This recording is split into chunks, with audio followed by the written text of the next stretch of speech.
এক, রাস্তা থেকে কষ্টদায়ক কোনো কিছু পড়ে থাকতে দেখলে সরিয়ে যাওয়া, সরিয়ে ফেলা। দুই, কোনো খুশির সংবাদ শুনলে সিজদা শুকরিয়া আদায় করা। তিন, কোনো ভুল অন্যায় গুনাহ হয়ে গেলে 2 রাকাত সালাতুত তওবা পড়া।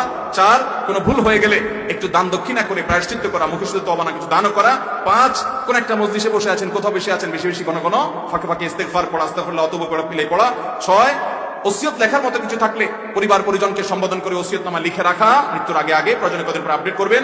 7, এশার পরে দ্রুততার সাথে তাড়াতাড়ি ঘুমায় পড়া, দেরি না করা। 8, এশার নামাজে একটু বিলম্ব করে পড়া, এশার আগে খানা খেয়ে ফেলা। 9, সম্মানিত 4 মাস জিলকদ, জিলহজ, মুহররম এবং রজব, এই 4 মাসকে সম্মান দেওয়া, অর্থাৎ এই 4 মাসে গুনাহ থেকে বাঁচার বিশেষ চেষ্টা করা, রুটিন ইবাদতগুলোকে বিশেষ গুরুত্বের সাথে করা। 10, মুহররম মাসে নফল রোজা 2-4টা হলো রাখার চেষ্টা করা।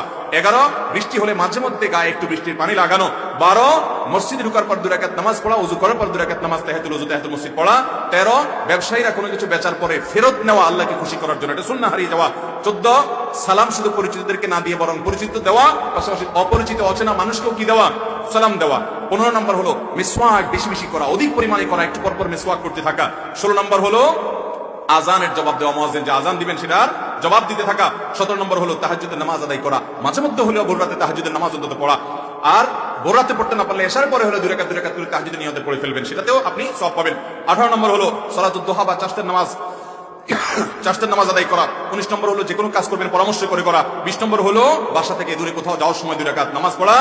21 নম্বর সুন্নাহ, যেটি আমাদের সমাজ থেকে অনেকটা হারিয়ে গেছে, সেটি হলো আপনার সালাম দেওয়া, বাচ্চাদেরকেও কি দেওয়া, সালাম দেওয়া, ছোট বাচ্চাদেরকেও সালাম দেওয়া। 22 নম্বর সুন্নাহ হলো ইফতার তাড়াতাড়ি করা, সাহারি দেরিতে করা। 23 নম্বর সুন্নাহ হলো দোয়ার মাধ্যমে শেফা গ্রহণ করা, অসুখ বিসুখ হলে কোরআন থেকে দোয়া দ্বারা কি করা, আরোগ্য লাভের চেষ্টা করা। 24 নম্বর সুন্নাহ হলো সকালে ফজর পরে না ঘুমানো। 25 নম্বর সুন্নাহ হলো কোনো খাবার পড়ে গেলে সে খাবার তুলে খাওয়া। এবং 26 নম্বর সুন্নাহ হলো সফর থেকে ফিরে আসার পর মসজিদে, বাসার এলাকার মসজিদ 2 রাকাত নামাজ পড়ে তারপরে বাসায় যাওয়া। 27 নম্বর সুন্নাহ হলো মাঝে মধ্যে খালি পায়ে হাঁটা। 28 নম্বর সুন্নাহ হলো মুস্কি হাসা, বিশেষ করে মানুষের সাথে যখন কথা বলবো, সাক্ষাৎ হবে, হাসি মুখে মানুষের সাথে কথা বলা। এবং 29 নম্বর সুন্নাহ হলো নিচের দিকে নামার সময় সুবহানাল্লাহ আর উপরের দিকে ওঠার সময় আল্লাহু আকবার বলা।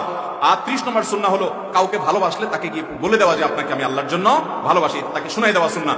31 নম্বর সুন্নাহ হলো ঘুমানোর সময় ওযু করে ঘুমানো। 32 নম্বর সুন্নাহ হলো কিবলার দিকে থুতু না ফেলানো। 33 নম্বর সুন্নাহ হলো খাওয়ার পরে আঙ্গুল চেটে খাওয়া, প্লেট তো অবশ্যই চেটে খাওয়া। 34 নম্বর সুন্নাহ হলো সাহারির সময় খেজুর খাওয়া। আর 35 নম্বর সুন্নাহ হলো পাত্রের বাইরে পানি পান করলে বাইরে নিঃশ্বাস ফেলা, পাত্রের মধ্যে নিঃশ্বাস না ফেলা। 36 নম্বর সুন্নাহ হলো কোনো আশ্চর্যজনক কিছু দেখলে, অভিভূত হলে সুবহানাল্লাহ এবং আল্লাহু আকবার পাঠ করা। 37 নম্বর সুন্নাহ হলো বাচ্চাদেরকে সন্ধ্যার সময় বাসার বাইরে না বের হতে দেওয়া, বিশেষ করে সূর্য ডুবার সময়। এবং 38 নম্বর সুন্নাহ হলো শুক্রবারে রাতে এবং দিনে, অর্থাৎ বৃহস্পতিবার দিবাগত রাত আর শুক্রবার সারাদিন বেশি বেশি দুরূদ পাঠ করা নবীর প্রতি। 39 নম্বর সুন্নাত হলো পেট পরিপূর্ণ করে না খাওয়া, কিছুটা খালি রেখে তারপরে ওঠা। 40 নম্বর সুন্নাত হলো যা বাচ্চা জন্মগ্রহণ করার পর নবজাতকের কানে, ডান কানে আজান, বাম কানে ইকামত দেওয়া।